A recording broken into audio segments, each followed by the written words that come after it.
И у нас в Конституции написано «бесплатное среднее образование».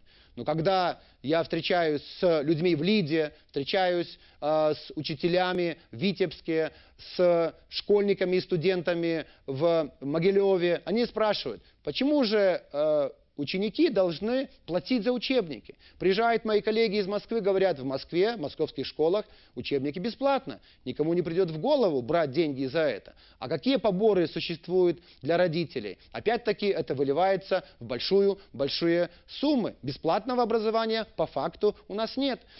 Зачем забирали у детей льготы по транспорту? Я этого понять просто не могу.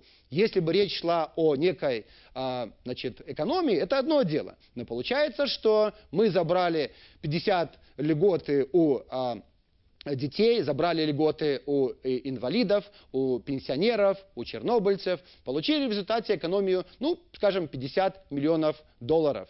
А сколько мы денег гробим на проекты, которые просто стоят мертвым грузом? У нас почти 2 миллиарда долларов лежит мертвым грузом на складах.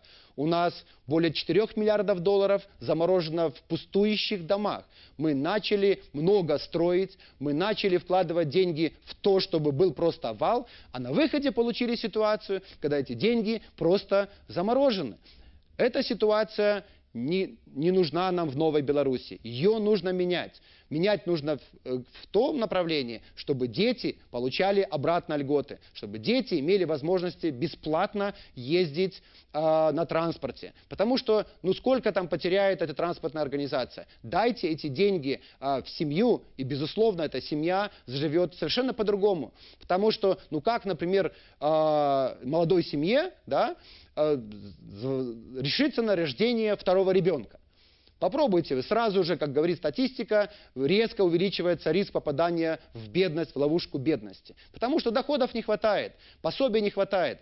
Хорошо, когда мать, воспитывающая ребенка, получает 280 тысяч рублей. Но почему же хотя бы столько же не дать самой матери? Откуда ей взять доход? Поэтому, когда мы предлагаем закон о социальных гарантиях, я предлагаю 100-150 евро в эквиваленте предоставлять не только ребенку, но и маме, чтобы демографическая ситуация у нас, безусловно, поддерживалась. Когда мы говорим про детей, конечно же, благополучие страны – это также состояние наших пенсионеров, наших родных пенсионеров. И это очень важно. Если пенсионеры могут себе позволить отдыхать на курорте, могут позволить себе помогать детям, они счастливы, они живут до 80 лет. Это хорошая страна, благополучная, процветающая.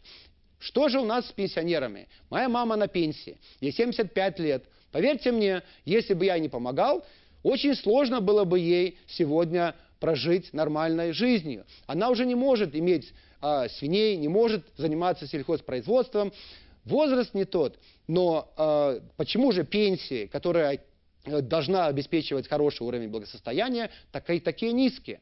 И вот здесь про пенсионеров можно говорить много, но опять-таки я считаю, что абсолютно несправедливо и незаслуженно, и унизительно забрали у пенсионеров пособия, льготы по транспорту. Нужно их вернуть. От этого Беларусь не беднеет. Это будет уважение к пенсионерам. Более того, я рассматриваю эти льготы не как льготы, а как нормальная страховка от неблагополучия, от рисков преклонного возраста. Если бы у нас была пенсионная реформа в свое время, без увеличения пенсионного возраста, то каждый пенсионер заработал бы за свою жизнь около 70 тысяч долларов. Это те деньги, которые были у него на счете, когда бы он выходил на пенсию, и он бы не думал о том, а заплатят ли ему в следующем месяце пенсию и не заплатят. У нас, знаете, вот такое у пенсионеров есть убеждение, что все пенсии им платит Александр Лукашенко. Любой президент – это всего лишь слуга народа. Он не зарабатывал на пенсии. И любой президент, любое правительство просто обязано пенсии платить каждому конкретному пенсионеру, потому что они за свою жизнь это заслужили. Поэтому пенсионеры, безусловно, должны идти в ногу со временем, безусловно, должны иметь возможность и бесплатно лечиться, и отдыхать в наших пансионатах. И вот тоже мне высказали мои избиратели целый ряд претензий относительно того, как у нас пенсионеры могут отдохнуть летом на белорусских курортах или базах отдыха. Оказывается, там им места нету. Все места занимают иностранцы. Попробуйте вы купить путевку. Получается, либо только зимой или глубокой осенью, либо вообще никак.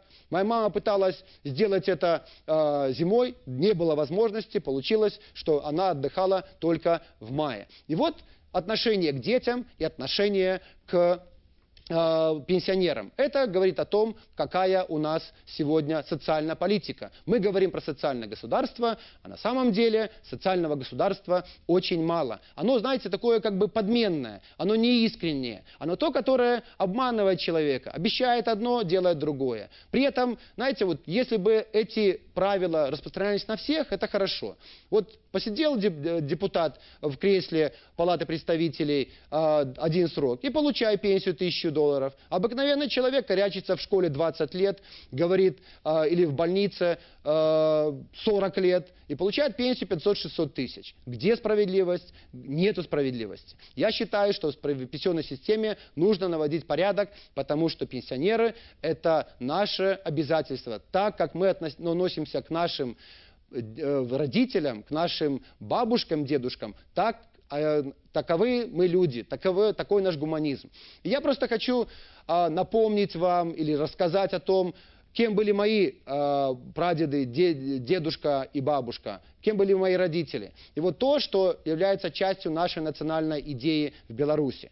Мои деды были обыкновенными людьми. Они были крестьянами, они обрабатывали землю. И мои деды собирали золотые монеты для того, чтобы купить землю.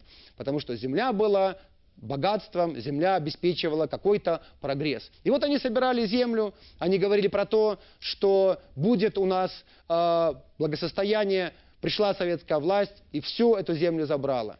Мои родители работали всю жизнь. Они опять-таки хотели, чтобы было благополучие, но развал Советского Союза, полностью все сбережения жизни были разрушены. Я хочу, чтобы поколение Романчуков следующее не начинало с нуля, чтобы поколение каждого из нас не начинало с нуля, чтобы это была ответственная политика ответственной власти.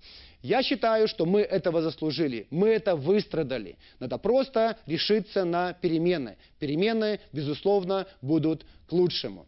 Моя программа «Миллион рабочих мест», она построена на конструктивном предложении и использовании данного потенциала. Я хочу, чтобы вот то золото, тот капитал нашей страны, который действительно является частью нашего богатства, использовался на всю мощь. Причем мы говорим о том, что мы не собираемся делать революции. Мы не бунтари. Мы против того, чтобы с камнями выходить на баррикады. Мы за то, чтобы был прямой, откровенный, честный диалог человека с государством, бизнеса с государством. И тогда это будет новая страна, тогда будет это обновленная Беларусь. Это видение моей страны, которое я хочу, чтобы было частью видения каждого из нас. Конечно же, добиться этого сложно. В следующей программе 2 декабря я расскажу о конкретных предложениях по тому, как сделать Беларусь счастливой, свободной, европейской страной. В заключение я хочу сказать еще об одном. Главное, подчеркиваю, люди. Люди, которые являются золотом нашей нации. Люди, которые выстрадали перемены. Люди, которым надо идти вперед, а не оглядываться назад.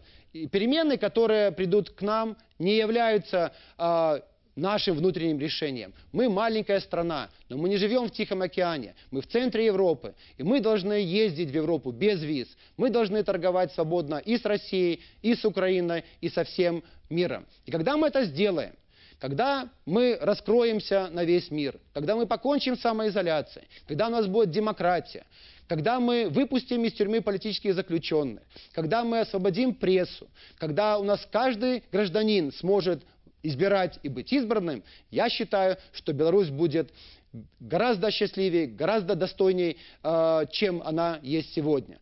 Наша команда, безусловно, является командой оптимистов. Мы верим в перемены, мы верим в каждого белоруса. Спасибо большое за внимание. 2 декабря я расскажу, как сделать Беларусь свободной, счастливой. Построим новое, сохраним лучшее. Спасибо.